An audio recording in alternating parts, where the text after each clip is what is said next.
Assalamualaikum warahmatullahi wabarakatuh. Bismillahirrahmanirrahim. Selamat pagi semuanya. Bagaimana kabar kalian hari ini? Saya harap kalian dalam keadaan sehat dan walafiat. Pada hari ini kita akan membahas tentang kehidupan bangsa Arab pra-Islam. Ini adalah topik yang menarik dan relevan, dan saya yakin semuanya akan belajar banyak hal baru hari ini.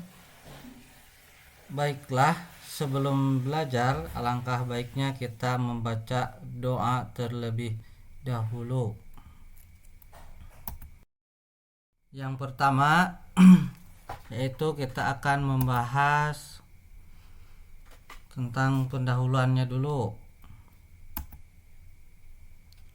Kehidupan bangsa Arab sebelum munculnya Islam dapat dibagi menjadi beberapa periode yang berbeda. Berikut adalah gambaran singkat tentang kehidupan bangsa Arab pra-Islam atau sebelum Islam. Yang pertama, bangsa Arab pra-Islam. Yang kedua, sistem kepercayaan pra-Islam.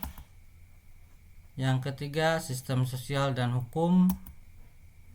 Yang keempat, kondisi sosial dan budaya.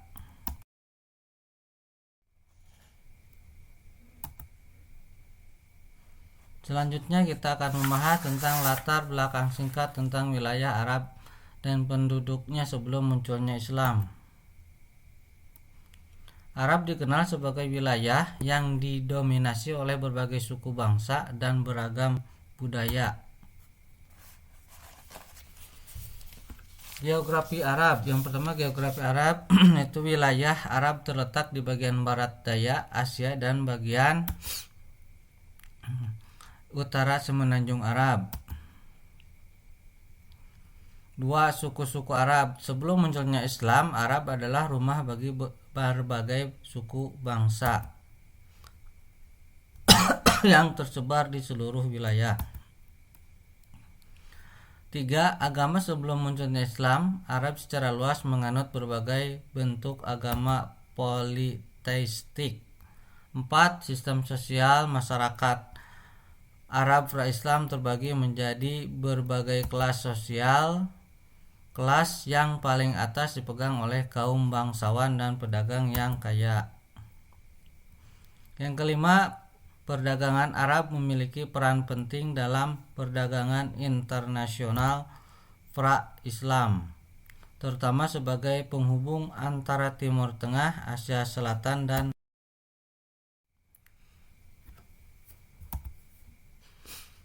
selanjutnya yaitu tentang geografi bangsa Arab pra-Islam. Sebelum Islam muncul, wilayah yang sekarang dikenal sebagai Arab merupakan rumah bagi beberapa kelompok suku yang berbeda wilayah. Ini terdiri dari gurun pasir yang luas dan pegunungan, serta oasis yang menjadi tempat tinggal bagi banyak suku Arab yang berbeda.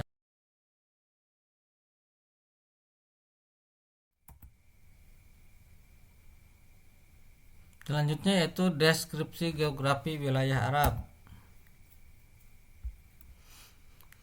Yang pertama yaitu iklim dan cuaca. Iklim gurun yang dominan di sebagian besar wilayah Arab mempengaruhi cara orang Arab hidup. Panas yang ekstrim, kurangnya hujan, dan kekeringan seringkali menjadi tantangan dalam mencari air dan mengelola sumber daya alam. Yang selanjutnya yaitu sebaliknya, di wilayah pesisir seperti Laut Tengah dan Teluk Persia, iklimnya lebih lembab yang memungkinkan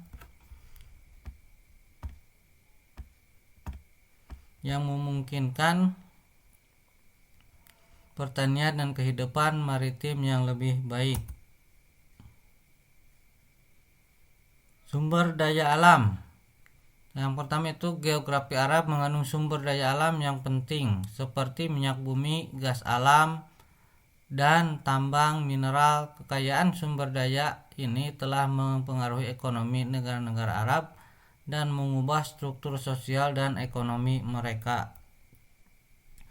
Yang selanjutnya yaitu di daerah pedesaan seperti di pegunungan dan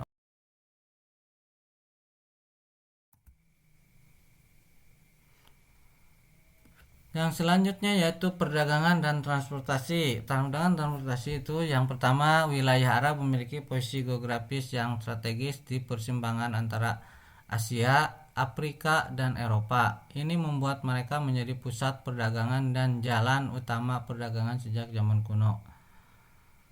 Seiring berjalannya waktu, pengembangan infrastruktur transportasi modern seperti pelabuhan laut dan bandara telah memainkan peran penting dalam memfasilitasi perdagangan dan mobilitas penduduk.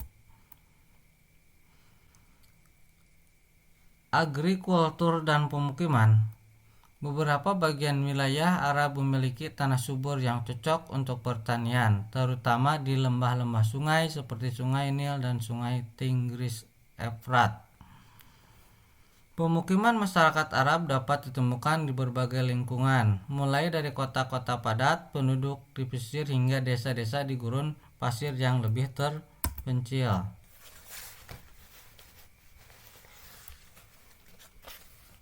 Kehidupan nomaden. Sebagian besar wilayah Arab adalah gurun pasir yang mendukung gaya hidup nomaden. Masyarakat Baduy adalah contoh nyata dari kelompok yang hidup secara tradisional sebagai pengembala dan berpindah-pindah di padang pasir. Konflik dan politik. Geografi Arab juga telah mempengaruhi sejarah konflik dan politik di wilayah tersebut. Kawasan ini memiliki banyak sumber daya strategis yang telah menjadi pemicu konflik regional dan internasional.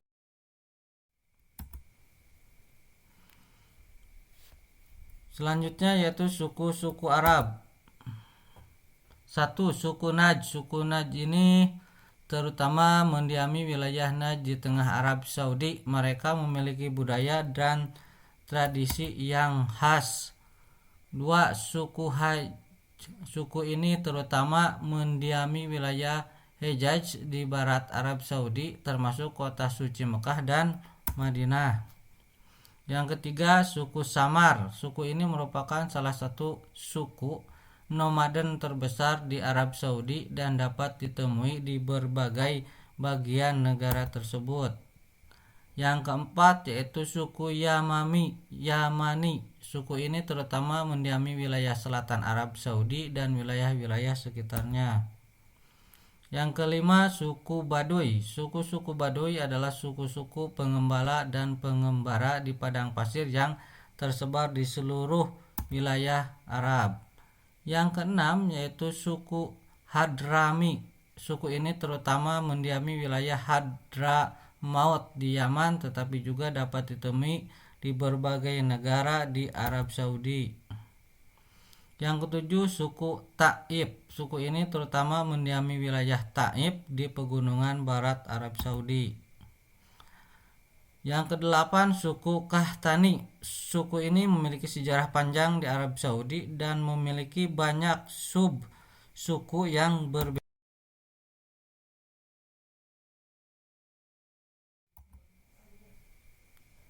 Selanjutnya yaitu gambaran umum tentang suku-suku Arab terkemuka.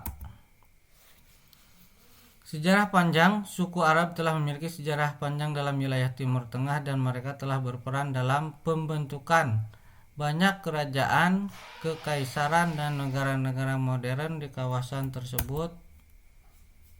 Bahasa Arab adalah bahasa yang umum digunakan di seluruh Timur Tengah dan ini memberi suku Arab peran yang penting dalam komunikasi dan budaya.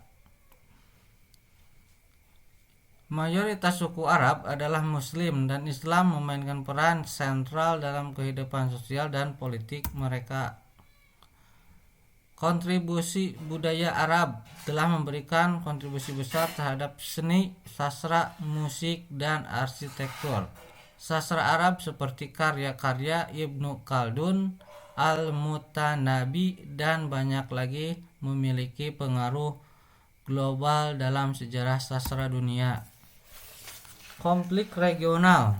Arab juga memainkan peran penting dalam konflik politik di Timur Tengah, misalnya konflik antara Palestina dan Israel, perang saudara Suriah, dan konflik di Yaman adalah beberapa contoh konflik di mana suku-suku Arab memiliki peran signifikan.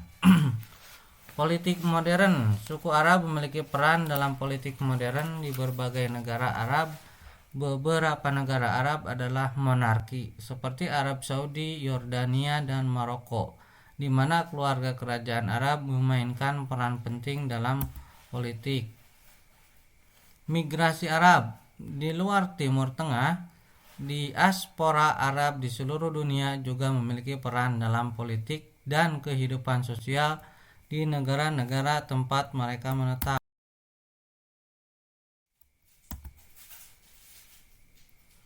Selanjutnya yaitu agama pra-Islam.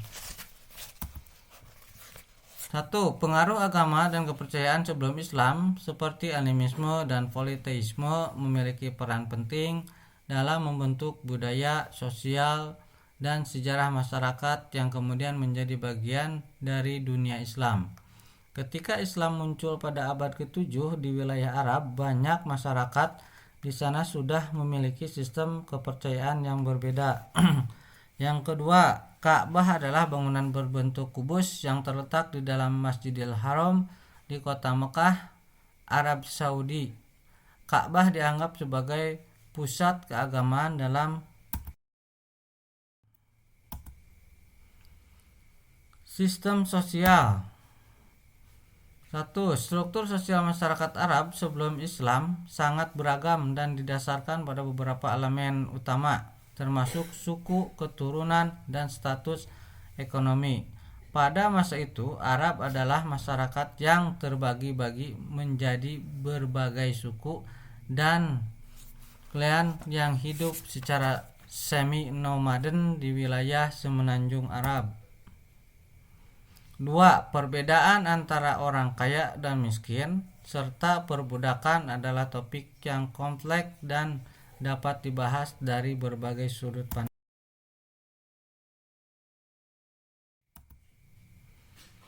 Ekonomi dan perdagangan. 1. Jalur sutra. Jalur sutra merupakan jaringan rute perdagangan kuno yang menghubungkan Timur Tengah termasuk wilayah Arab dengan Asia Tengah, India, Cina, dan bahkan Eropa. 2. Perdagangan maritim.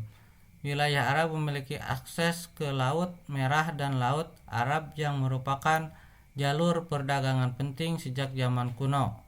Pelabuhan-pelabuhan seperti Jeddah, Aden, dan Muscat menjadi pusat perdagangan penting.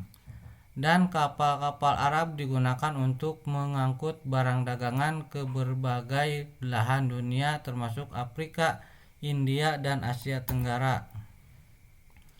3. Perdagangan rempah-rempah. Salah satu komoditas perdagangan paling berharga selama sejarah adalah rempah-rempah seperti cengkeh, kayu manis, lada, dan kapulaga. 4. Pertukaran budaya. Perdagangan tidak hanya berfokus pada barang dagangan tetapi juga memungkinkan pertukaran budaya yang luas. 5. Perdagangan di era modern. Dalam era modern, Arab tetap menjadi pemain penting dalam perdagangan global. Negara-negara seperti Uni Emirat Arab dan Arab Saudi memiliki ekonomi yang kuat dan beragam, terutama dalam sektor minyak dan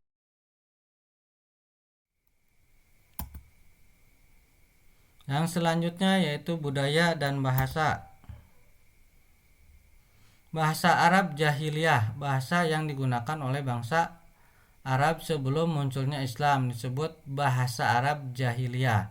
Bahasa ini memiliki berbagai dialek dan varian berbagai wilayah Arab. Syair Jahiliyah. Puisi Arab pra-Islam yang dikenal sebagai syair Jahiliyah memiliki peran penting dalam melestarikan bahasa dan budaya Arab. Beberapa penyair terkenal dari periode ini adalah antara Ibnu Shaddad dan Imru al-Qais. Perdagangan dan persilangan budaya. Mekah, salah satu pusat penting di Arab pra-Islam, merupakan pusat perdagangan utama. Ini menyebabkan persilangan budaya dengan orang-orang dari berbagai suku dan bangsa yang datang ke Mekah untuk berdagang. Kepercayaan dan agama. Sebelum Islam, orang Arab memiliki berbagai kepercayaan animisme, politeisme, dan lain-lain. Mereka menyembah berbagai dewa dan memiliki ritual keagamaan Yang selanjutnya itu konflik dan perang. Persaingan sejarah. Beberapa konflik antara suku-suku Arab dapat memiliki akar dalam persaingan sejarah yang panjang. Misalnya persaingan antara suku Arab yang berbeda di masa lalu bisa menjadi sumber ketegangan saat ini. Isu etnis. Suku-suku Arab seringkali memiliki identitas etnis yang berbeda-beda yang bisa menjadi sumber konflik jika ada ketidaksetaraan atau diskriminasi antara suku-suku tersebut. Agama juga dapat memainkan peran dalam konflik antara suku-suku Arab. Beberapa konflik mungkin muncul karena perbedaan keyakinan atau praktik keagamaan antara suku-suku yang berbeda. Politik dan sumber daya. Persaingan politik dan ekonomi atas sumber daya seperti tanah, air, atau kekayaan alam juga bisa menyebabkan konflik antara suku-suku Arab. Kontrol terhadap sumber daya ini dapat menjadi sumber ketegangan. Pengaruh eksternal. Faktor-faktor dari luar seperti campur tangan negara-negara asing atau kebijakan internasional juga dapat memainkan peran dalam konflik antara suku-suku Arab. Bantuan militer atau dukungan politik dari luar dapat memperpanjang atau memperburuk konflik. Isu sosial dan ekonomi. Ketidaksetaraan sosial dan ekonomi antara suku-suku yang berbeda dalam masyarakat Arab juga dapat memicu konflik. Isu-isu seperti pengangguran, kemiskinan, dan ketidaksetaraan akses terhadap pelayanan publik dapat menjadi pemicu. Nasionalisme dan identitas. Suku-suku Arab yang sering memiliki sentimen nasionalisme dan identitas yang kuat. Konflik dapat muncul ketika suku-suku tertentu merasa terpinggirkan atau tidak diakui dalam konteks nasional atau regional.